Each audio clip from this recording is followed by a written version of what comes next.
to give you guys an update, there's been a little bit of activity with people on site. I'm sure Jill had dived into some of the people being here in the weekend, staying in some of our Parker Ridge cabins. On top of that, we've had a few, folks, groups try to reschedule, rebook for the beginning of next year. Everyone's still on edge and not really sure what's going to happen yet. But at this point, just trying to do everything that we can to keep people safe when they do come on site, because we have a lot of space here. And, if we can make it in a place where people feel like they can come out here, social distance, and be out here, that's wonderful. We want to make sure we can continue to have that happen. Obviously, depending on the weather, how long we can keep this going is be dependent on that. But that's just something that we in Ohio always have to deal with. So I've heard the term that it's Ohio in here quite often. That's a term that I've loved to take and run with. All different types of precipitation coming down at the same time, rain, snow, and all hail and all that good stuff. And it's got to be ready for that. But to go into stuff that's happening here on project lists, I have probably, told you guys about the Hood project before in the past in the dining hall and skipper there. We've had a lot more progress over our COVID times than, probably we would have if they didn't have COVID shutdowns. But we are currently getting closer to the end stage of that. We have the Hood actually mounted right now, one of two hoods mounted in the kitchen. And if you guys remember the layout, we're trying to shift so you can see from the window all the way to the back door without having anything blocking the view. So it'll be a lot more economically friendly to work in, having that space kind of shifted to the side, to the wall that the dish room is on. So that's where all the cooking utensils are going to be. That's going pretty well. We've been hopefully at the end of September it'll be done, but it's getting close to that time frame. So I'm thinking maybe by end of October we're probably going to be there. So that's one of the bigger projects that's currently going on. We've had a lot of interest and I'm sure Jill talked about the capital campaign projects that are on the move right now. ADA bathrooms are a part of that, and I know we had talked about that last year being a possibility of starting up rather quickly, but that's something that I'm sure you guys you've talked about already and heard about, so I don't need to dive too much into that one. But the HVAC system over a Memorial, you guys were probably here when they started the installation process, or the talks at least to get it installed. And I can now tell you that system is fully operational. It's been fantastic to have the entire Memorial building be able to be heated by, simple hyperheat units, and also to be cooled now. We haven't gotten to turn the AC unit on to utilize it this summer, obviously, but, I can tell you it works because I tried it out myself when we had it. So everything works fine with with those units there, but it's a great addition to the building. It's going to allow us to make that building and that living space a lot more friendly during the summer, because it gets really hot and humid in there. But on top of that, it's also really wonderful for the moisture in the building. So we're not going to have that stagnant kind of air and that musty smell as much. It'll kind of have a much cleaner feel to it and smell to it in the building, which is something that, air conditioning just helps out with, keeping that air moving. So that's something that I'm, happy to say has been done, and it's been utilized, and the units look good. There's two on each side of the building. They're just basically hanging on the wall outside, so you'll see them if you ever come to camp. And they're quiet. They're very quiet, so you don't really hear them going when you're sitting inside. So it's not like an obtrusive sound. You can have a meeting in there and not really know the air is on at all. So that's another big project going on that we've completed. Jill and I have been working to try to get the labyrinth up and actually installed at camp. We have all the rocks from Pilgrim Hills that we brought over with us to utilize and make into another great space. So Jill and I have made the call to put it behind the pool, not right behind the pool, but in the field a little bit, where you have a nice walking path from Memorial up to there, or you can go from behind the pool house to that trail to the maze area where we're talking about. But for the labyrinth, rather, it's not a maze, it's a labyrinth. We are hoping on October 3rd to have some folks out to help us get that installed. We're really hoping that there's going to be a bunch of younger folks to be able to lift some of the rocks and do a lot of the heavy digging, because some of those rocks are massive to the point where they have to be halfway underground. So the hole digging and all that sort of stuff is going to be a little bit labor intensive, but well, if we have some younger hands to help, that might just lessen the load a little bit for us older folks. Other than that, I think we've been really trying to keep everything on camp that's not being used right now shut down to save costs and just keep an eye on how to best keep us afloat during this tough time. We've really been trying to shut down the bigger buildings. So all the buildings that we've used right now are Parker Ridge and Skipper at this point. The only reason with Skipper is not shut down is because we have a boiler system in that building that can't be turned off, so we have to constantly have that running to heat the building and the kitchen as well. But on top of that, it could utilize as a space for some smaller groups to be here on site. But it's very limited. We don't want to have a lot of people in that small space, especially since the unit, there's no air conditioning moving in that building. The air just kind of sits down there unless you open the windows, and that's just something that we have to think about going forward, how that's going to be utilized in the 2021 year. So that's something that's definitely to look forward to, is the possibility of having some more groups out in 2021. But we'll see how the following year or the rest of this year ends up, and if we can have any vaccines and stuff like that to make it a little safer to come to camp. There has not been any massive projects I've been working on. I've just tried to be keeping the site looking okay and keep it to the point where we don't have to fight off nature as much. It's a constant battle just to keep the wood lines clear of debris and trees cleaned up from the last storm. We've had actually in the last 2 weeks, I think 3 or 4 trees come down. 2 came down on telephone lines. We lost power for about 25, 26 hours. So that in itself is a full-time job. So I've been really trying to stay ahead of the game with that kind of stuff. So my project lists have kind of not diminished. They're still there. I just have to refocus my time and my efforts towards what's most important for the site. I guess there is one smaller project that we did work on, and that is the little it's a shed next to the old maintenance building. We're trying to turn that into a storage space for some sports equipment and make it a little bit more of a easier space to look at, because it is a little bit beaten up and it does have some work to be done to it. But at the time, it's a space we can utilize that's not being utilized right now, and we always have tons of things to store and keep in space in storages, but limited places to put it. You don't want to put all the junk in one building and have it collect dust and just look worse. So trying to make sure we utilize some of the buildings that we haven't used in the past. So that's one smaller thing that has happened in the COVID time. I guess that's relevant to our discussion here.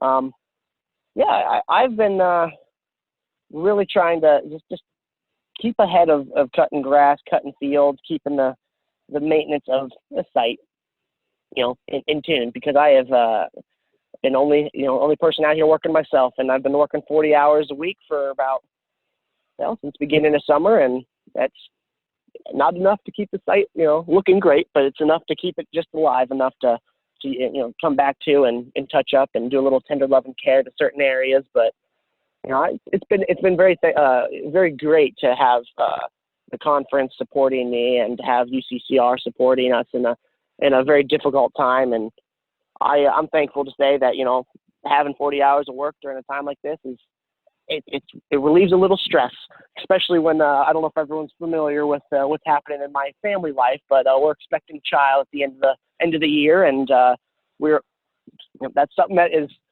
on our minds. That we want to make sure we're leaving. We have enough funds to keep everyone safe and feed everybody and all that great stuff. But Miranda is due on the 23rd of December, so we're going to have a Christmas baby coming, and it's going to be a little girl. So just wanted to share that bit of news with everybody, and really am happy to say that it's going to be a nice end of the year here, especially during a terrible 2020. We have a little bit of light to look forward to.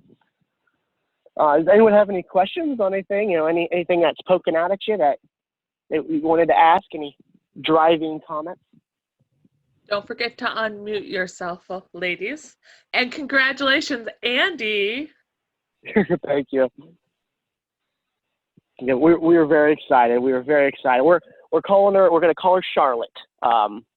Charlotte, and we're working on a middle name still. I think we're going to use one of Miranda's grandma's names, but we're going to call her Charlie for short. Little Charlie. Cute. Yes, congratulations. That's wonderful. Good news. Thank you. Thank you.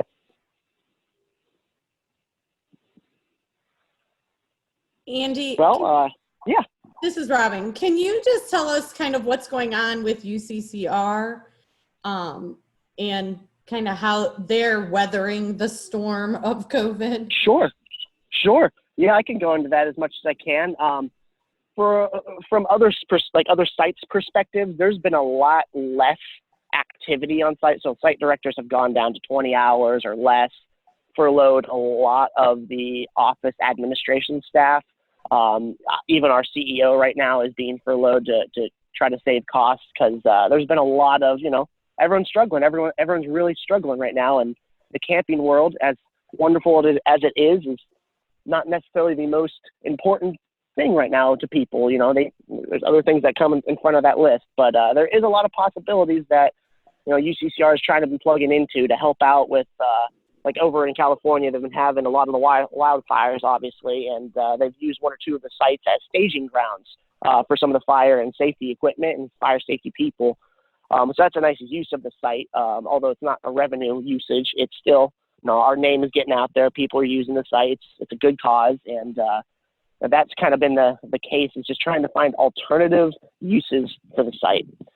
We here, at Temple Hills have, I think, really done a great job to try to, and Jill especially in the conference, to push and have smaller groups come out here to do day hiking, to have small, family retreats out here. And some of the other UCCR sites have seen that model, and I think they kind of been like, well, that looks great. Let's try to mimic that a little bit. So I've been trying to pass along any kind of helpful things that we've noticed have worked here to the other sites, because up in Michigan, Crystal Lake, there's a UCCR site up there that has been successful in a time where not many camps have been successful, because they have small cabins. They have retreat centers that you can spread out in. You have a lake that you can go and look at. You don't really have to do all these planned activities, but you get to spend time and, enjoy camp as best you can. I guess to answer the question of what UCCR is doing during the COVID times, I mean, they're doing what they think is best to try to keep the camps afloat, keep the small maintenance things going, to try to, look out and market to groups that have not, they can come here, but they don't know if they could come, because do we take it seriously? Are we separating? Do we have protocols set in place? So they're doing a lot of that work, but I would have to say a lot of the success that we've seen here has been based around the smaller groups coming out here and having a little bit more of, day hikers come out, day use people come out. And as long as we can do it safely, and that's something that we're probably going to have to continue into the rest of this year and into 2021, because COVID's not going away, and we're going to have to figure out how we're going to live with it and how we're going to have a successful camp with it.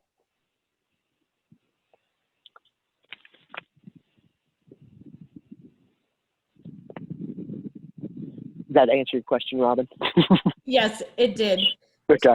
Thank you. Because there's other things that happen there too, but obviously, UCCR is an entity out of California, so sometimes I don't know what they're doing. No, I had talked with Jill about that, because I think that there's definitely some concern of what's the stability of UCCR, as well as, yesterday we talked about where the conference stands in outdoor ministries. So that. Sure. Great. Can you talk about what Parker Ridge cabins have to offer, and maybe some of the ways that people have been using them for their small groups or whatnot? Yeah. Right now, Parker Ridge cabins are, they're used strictly usually for summer years for, our summer camp program.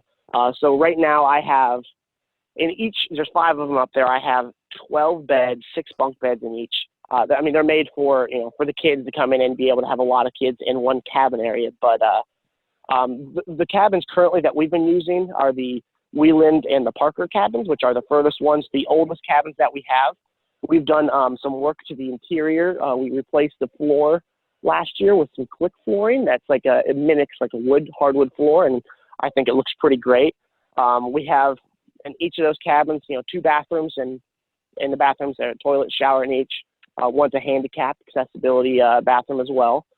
Inside the actual rooms, there's sink and mirrors and all that good stuff. The downside to those cabins is there's no kitchen, so there's been having to figure out how we're going to cook has been a little bit of or not a struggle, but a little bit of a creativity kind of thing where you have to either cook over an open flame or bring in a crock pot and do a little bit of slow cooking, because there's lots of outlets in the building to utilize. It's just no cooking equipment, unfortunately, at all out there in those cabins. So people have come and brought their own crock pots, their own steam pans, their own whatever they're trying to cook that night, and it's been quite successful in that turn.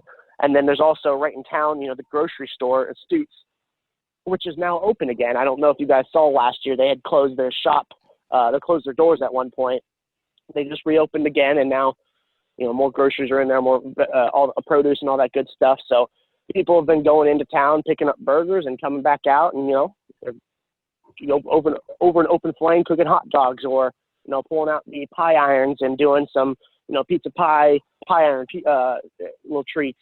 And it's been good, but, it's one of those summers that, I wish I could cook for everybody, but it kind of makes more sense not to cook for a group of 3, even if we could, because the kitchen's currently, out of commission. But to make revenue at all, we have to make sure we don't spend more money on cooking rather than, what we would actually be making on the income side of things. So we've been just trying to tell groups who come in, the smaller groups, to say, there's options for you to cook. You got to pick what's best for you. You bring in your own equipment.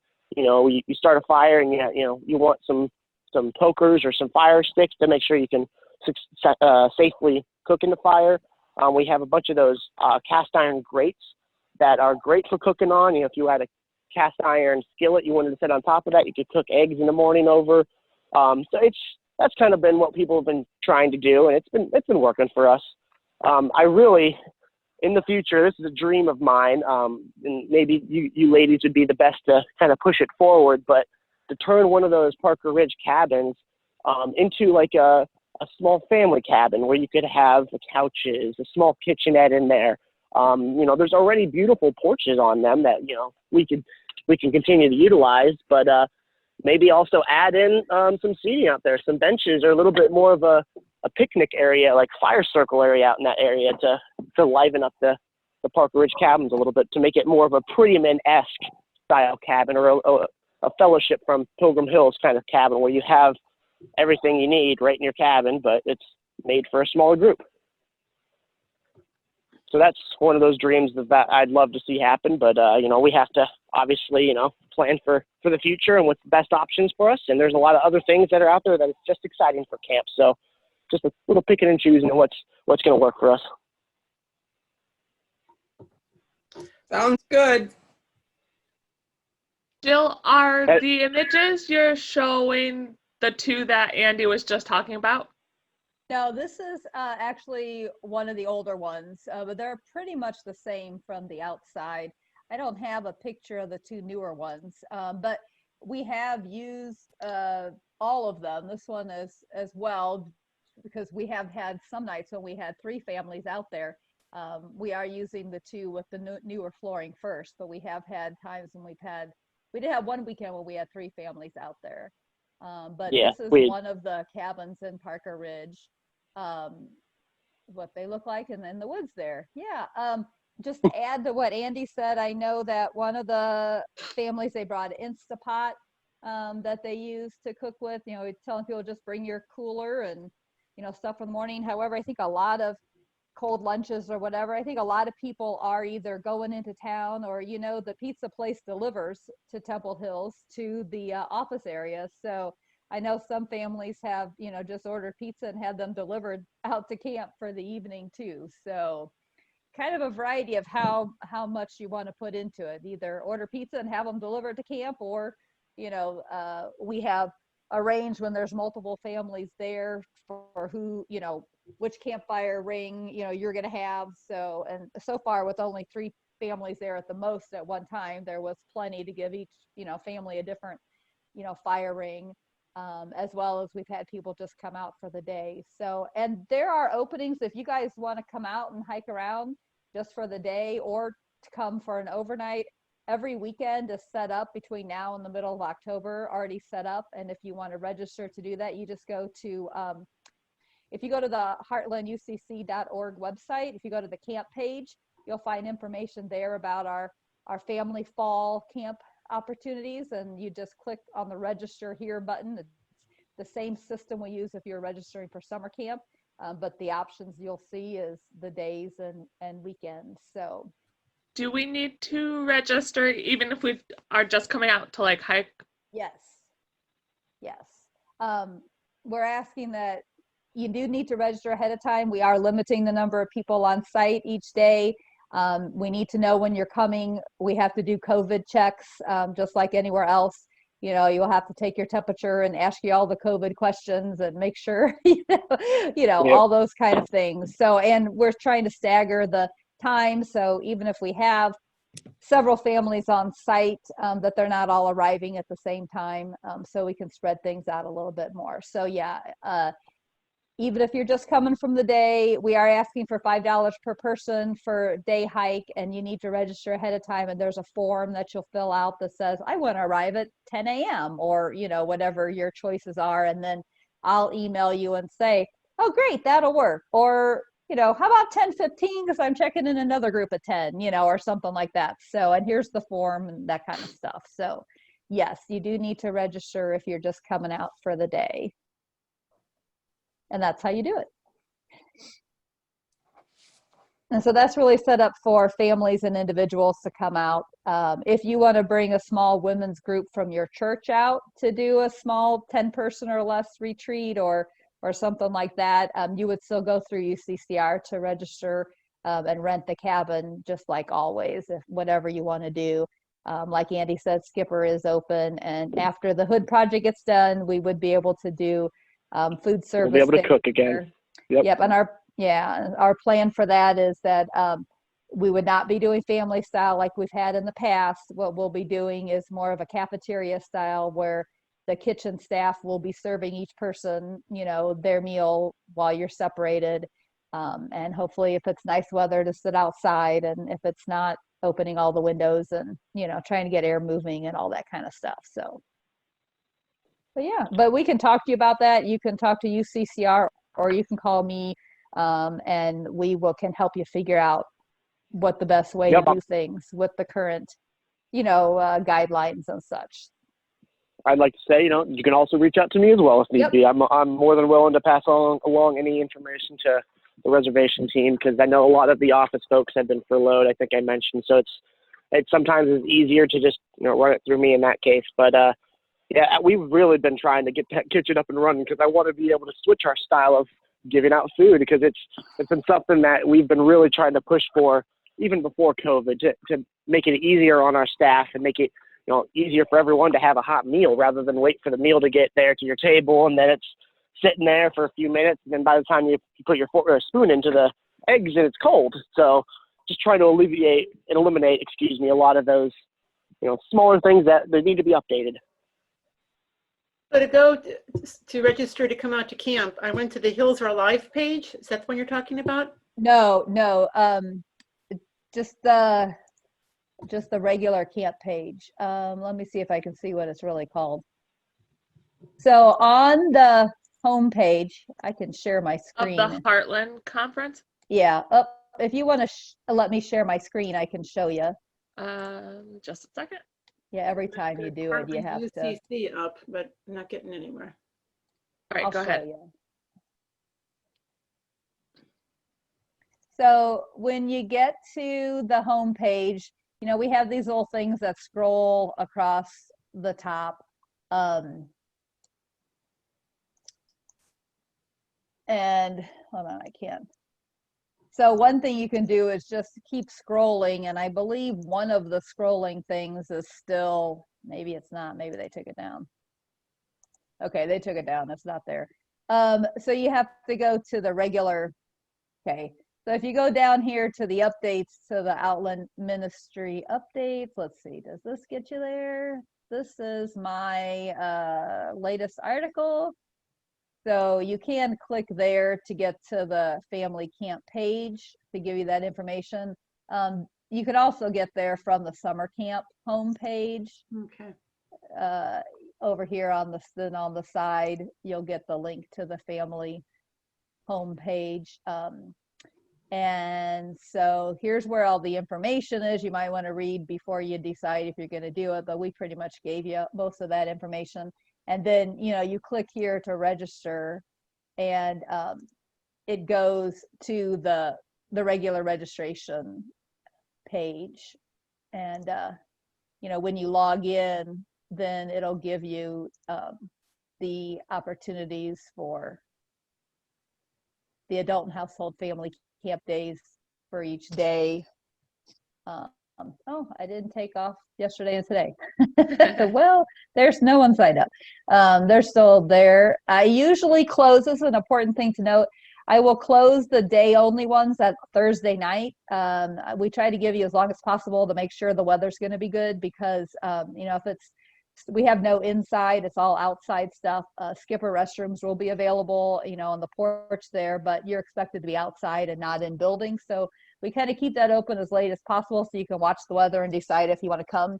Of course, if something happens at the last minute and you're sick or something, we can reschedule.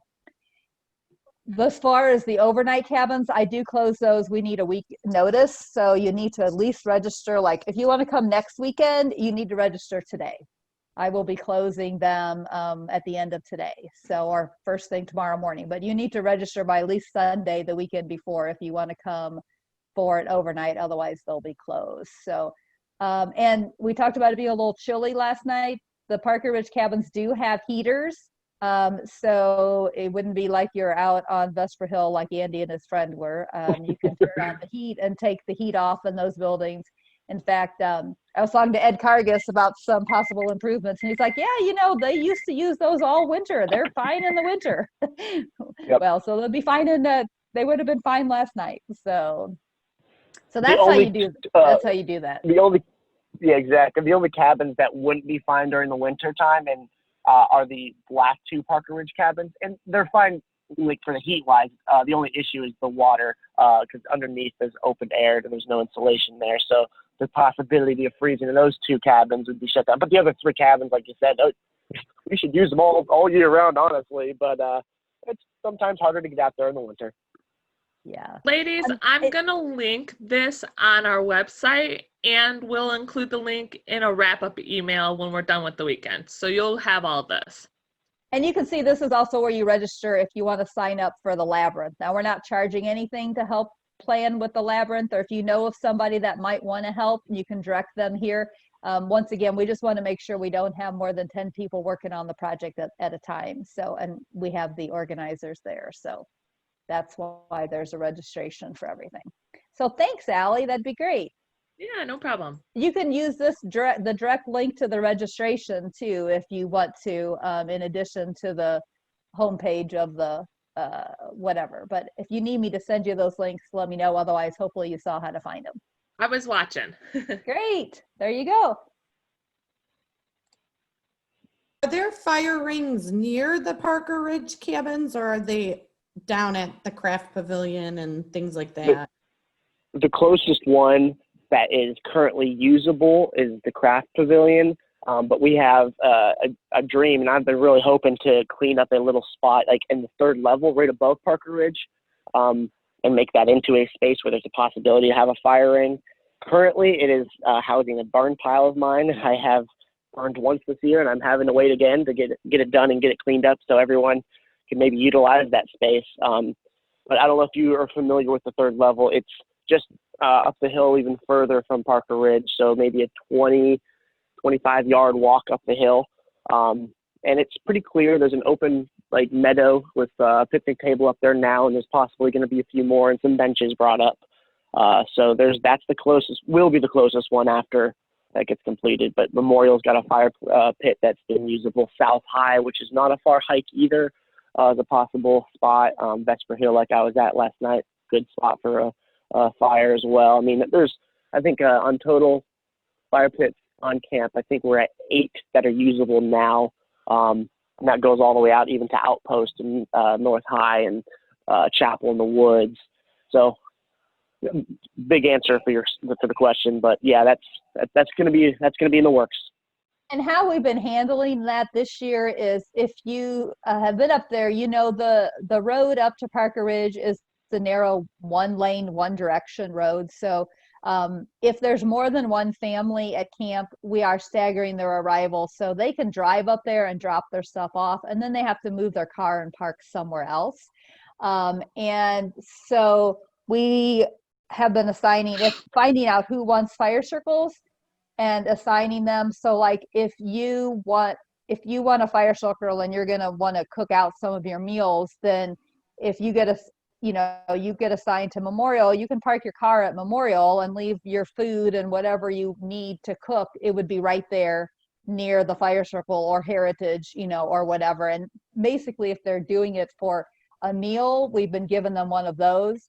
And then sometimes families, they're just going to do pizza or eat from their hot pot or their, Instapot or whatever in their building, but then they want to go to a fire circle just to do like s'mores or, something that is less cumbersome. And they're like, well, we would like to do that at, North High Hill or South High Hill or Vesper Hill or, one of the ones that's a little bit further of a walk because they're not taking really any supplies. So with having your car parked near one of those buildings, if you want to do a cookout for a meal, that has worked just fine for the families that have been out there. So, Andy, we thank you for sharing with us, and Jill for helping fill in. I'm glad I could call in and chat with everyone, give you a little bit of an update on what's happening here on the site, and we hope to be able to see you guys out here sometime, or use a weekend or a day hike or whatever it is, and into the future 2021 years as well. So,